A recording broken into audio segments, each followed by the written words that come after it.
So here I am in Thailand in 2022, and for the first time I really don't have an idea what this video is going to be about, but I know it's going to be true. Here's Dave, the dog, joining me. He's the local dog who lives in the same place as I do right now. He fancies my porch, but now he's kind of in the shot. Dave, do you need something? Do you need anything? Come on, buddy, move. Don't show your ass to the camera. Yeah, you can sit down, or you can. Anyway, this is essentially how nature works here in Thailand. It kind of gets in the way. You know, it's. I'm actually on an island called Koh Phangan, and this island itself. Oh, he's gonna sit down. And this island itself is on the south part of Thailand. It's easy to get here, but once you get here, it takes some time to adjust to the island lifestyle. You know, initially boarding the Amsterdam flight from Amsterdam to Bangkok, you know, I was pretty anxious. It's been some time since I've been traveling, and for the past half a year, things got, you know, even worse. Sitting in one place all the time, surrounded by news and essentially seeing the world through the most grayish filter possible. Being in Poland at the same time, it was kind of driving me nuts, and I was reacting very emotionally to everything around me. Very emotionally and very nervously.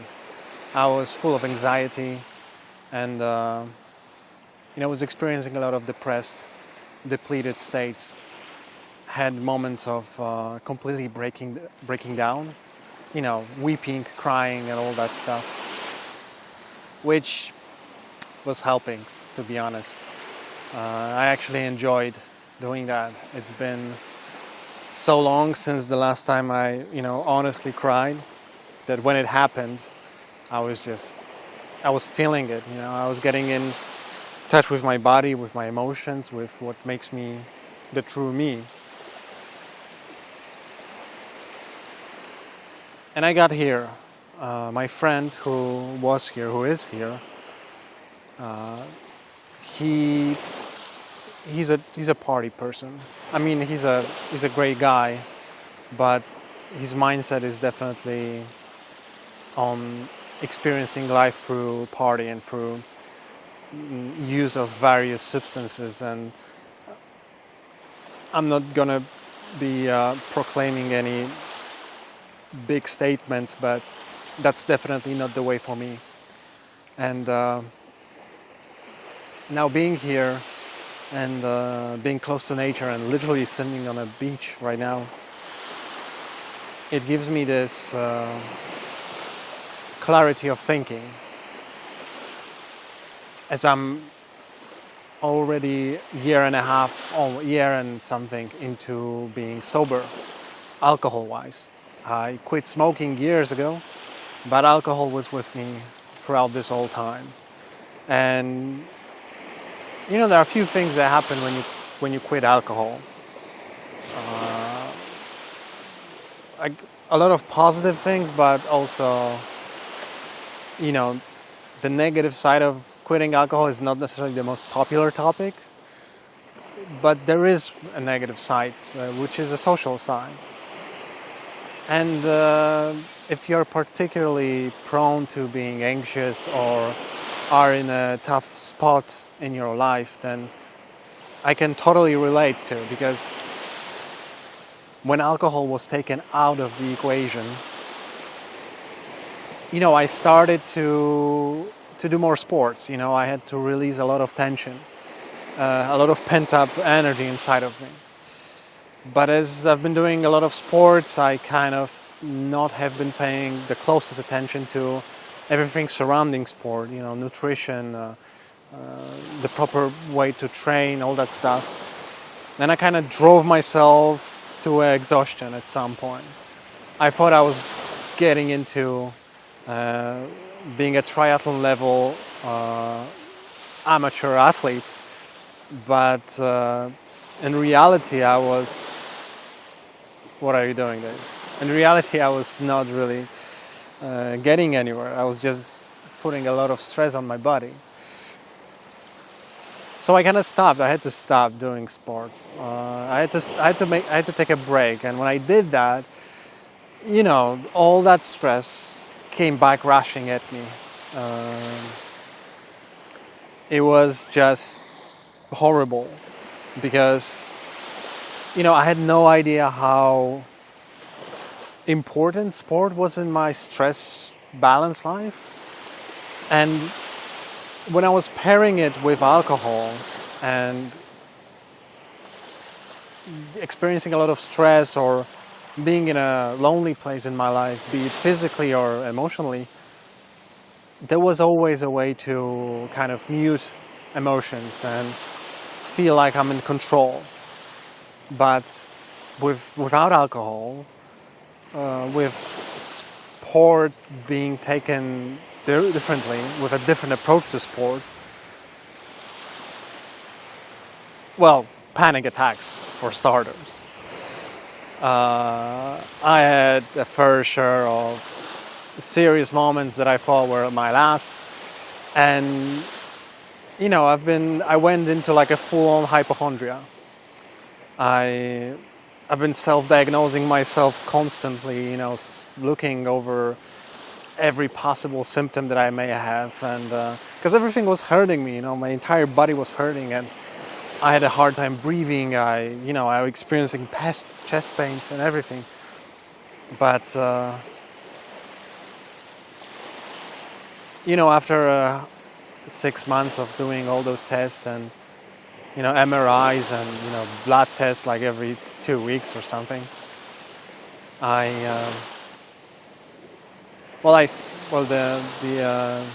the emergency response team that I called once, because I was in my car and I felt like I'm having a heart attack.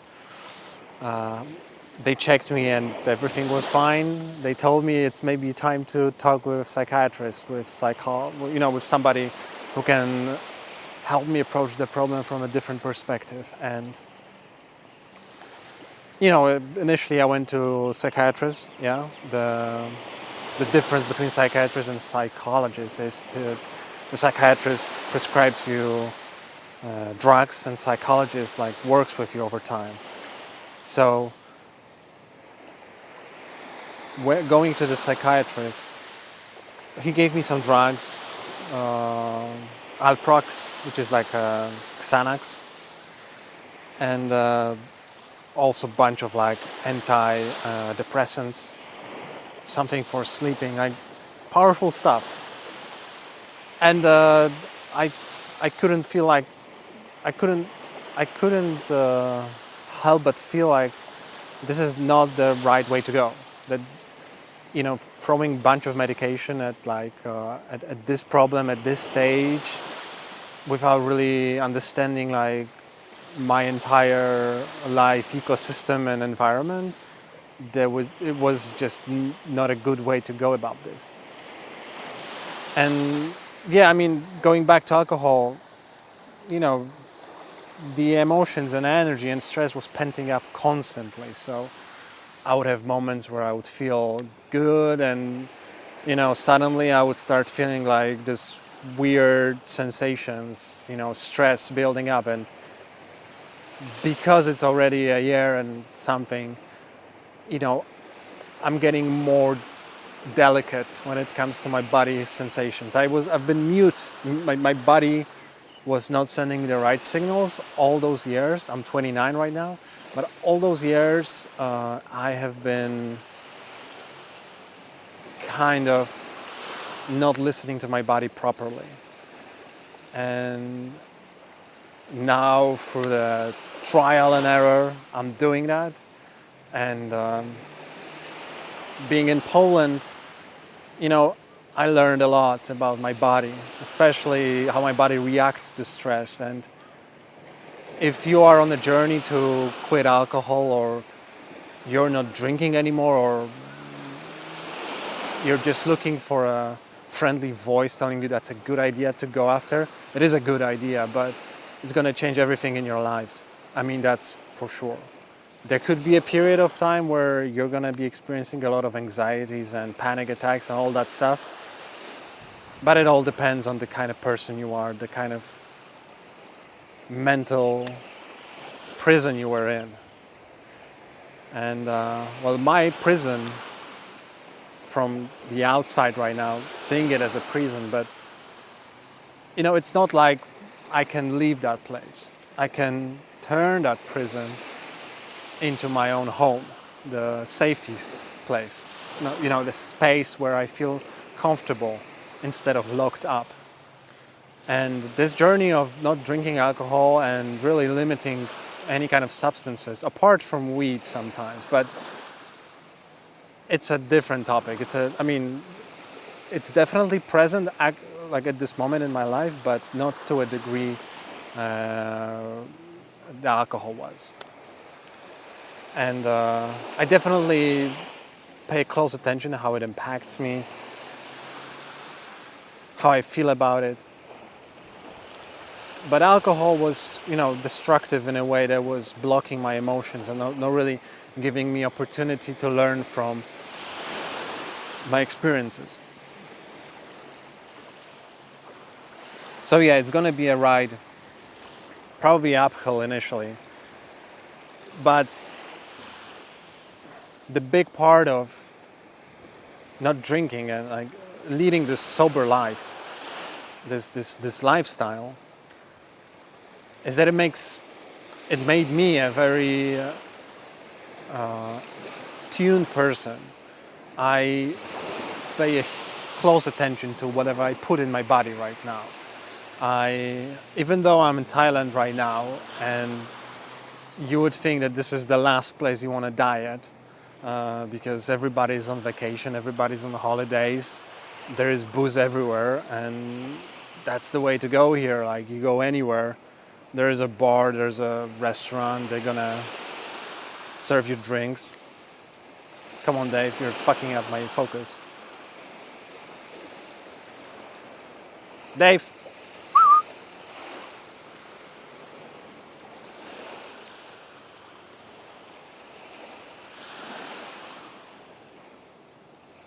Yeah, he feels something to me. So, I'm trying to find a comfortable position here on the sand. So not really doing the typical holiday routine. Well, could be limiting from one perspective, but it can also be very freeing. I like to think about myself as, you know, an observer, sometimes an outcast in a positive sense of things.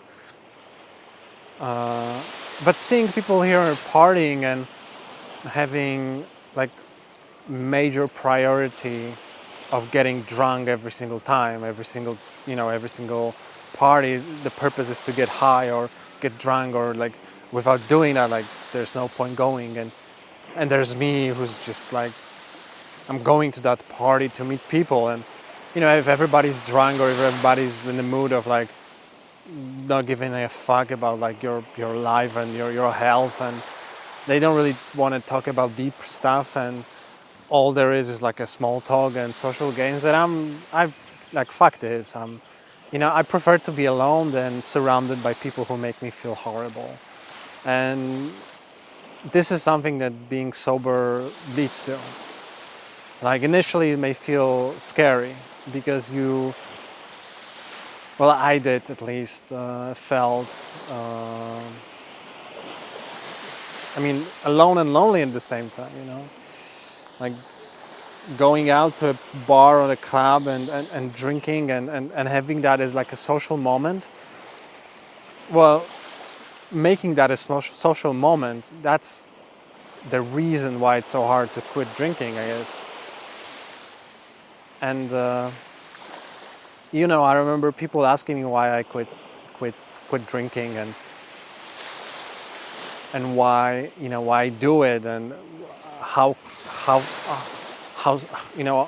why won't I drink with them. And I got a tip for you. If anyone ever asks you why you're not drinking with them, you just say, "I respect you too much to drink with you."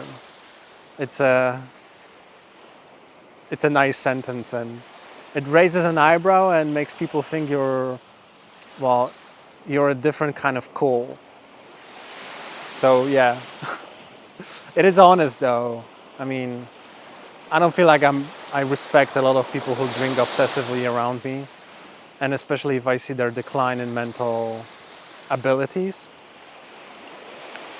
But this is not about me judging people, and I mean, obviously I judge a lot of people. I judge myself like a lot, and I put a lot of pressure on myself, and this is a part of the work that I'm doing right now, right here, which is understanding where that pressure is coming from. But yeah, just as not to stay off topic, alcohol is definitely calming the emotions. It has a positive effect on making anxiety less scary on the short term. But on a long term, first of all, it creates this habit loop in your mind where if you drink on a regular basis, your mind will start to develop certain kind of expectations about alcohol. And don't quote me on that, but the way I think about this is that you could be experiencing like depression or like anxiousness or depleted state of mind like hours before you start drinking, because your body knows you're going to be drinking, you're going to get that high, that buzz. So I don't want that. That's the negative side. That was one of the ways I quit drinking. I understood that. The second part, I mean, the long-term effects of alcohol, and I think that's pretty much like a global problem, like impacting like humanity's state at this point. Watch out for the tripod.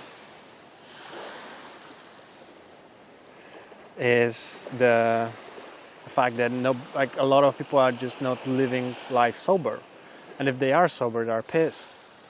So if they are pissed and when sober, and kind of okay when they are drunk, then how can you expect nations to collaborate, leaders to lead, and general population to experience reality as it is and not as it may be painted by media or whoever with money. This is not a good position. My stomach is hurting. I'm going to try to. So yeah, I mean that's the main problem that I have with alcohol, that it really is about like changing the way the world looks, but it's in a non-natural way. I mean, non-responsible way. Well, we have this huge fucking problem with climate change, and like people don't give a shit about this, and it's a stretch to blame alcohol directly for that, but hell yeah, I'm gonna do it, because like if you were sober, and how could you accept the state of things as they are right now? Like, what the fuck? Like it's just beyond me sometimes. But I cannot control the world. I cannot tell everybody what to do, and nor should I. I can just report my own observation and the way I see the world. So being sober is going to be at least partially a lonely road initially, but I'm recording this video and I'm opening up myself because I believe there are people out there who care about, you know, their health and they are not, you know,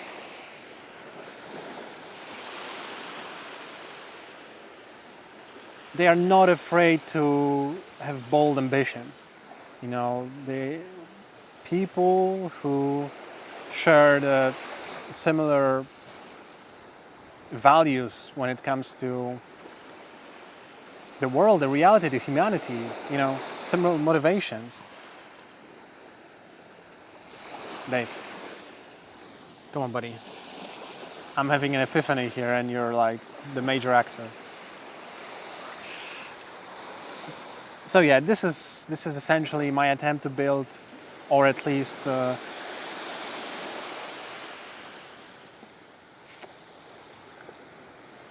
send a signal to the world that I'm here, and there are other people out there who experience loneliness and, you know, feel like the world's going crazy, and they see a partially, you know, wild link between the lifestyle, healthy lifestyle, and what's happening with the world. Then I welcome you with open arms.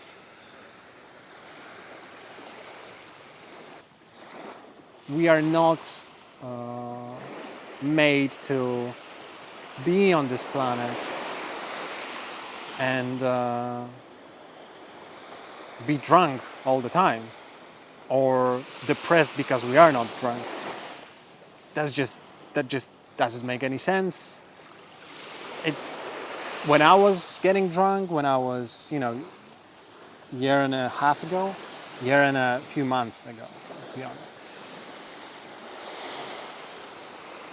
You know, the moment with alcohol were filled with so much happiness, especially when people were around. So I understand why it's there, why alcohol is so present in human life.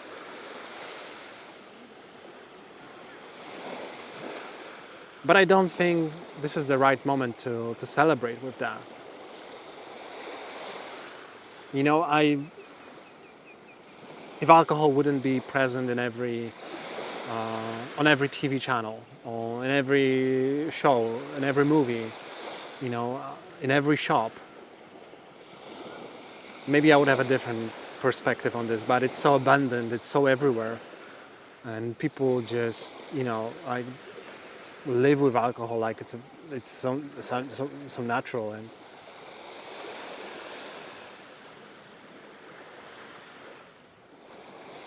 everything's for humans, right? Like we have a unique ability to be generalists and specialists at the same time. That's a quote from the book Hunter-Gatherer's Guide to the 21st Century. But this is not the moment to celebrate. This is the moment to really, you know, take a stock of the state of humanity and like what's happening, and, you know, rebalancing like the world, because it's imbalanced. Like it's seriously, there are serious problems, and this is a lot of pressure. And when you're sober, you feel that, and I feel that constantly. And I feel, you know,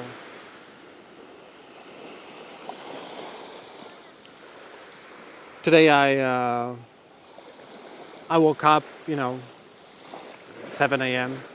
There was a huge storm here, and I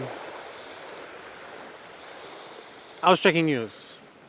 I was checking the news because there's this huge invasion on Ukraine by Russia. I just couldn't put my phone away. I was just digesting all this horrible information all information's out there really points. It's such a negative topic. I don't really want to talk about this, but I mean, why? Like, why stuff like that happens? Why this is the focus? Why? I mean, why people persist with fighting over pieces of land, and when we have all that technology to connect and communicate and to help each other and transfer technologies and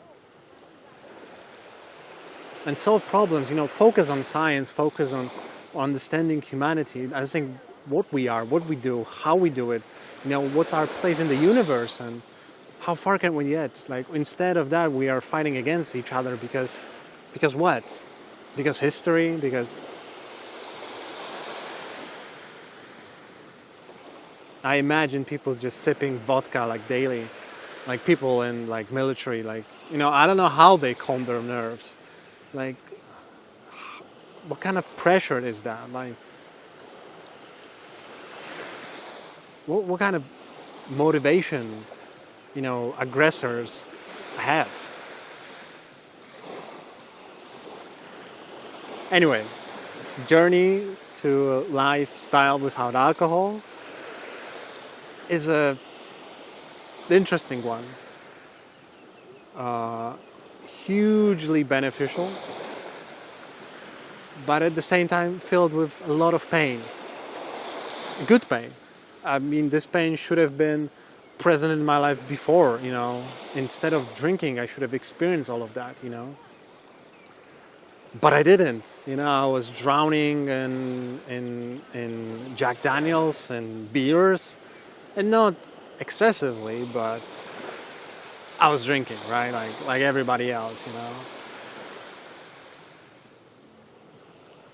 So yeah, don't be afraid to quit it. I mean, that's the way to become a real human, true human.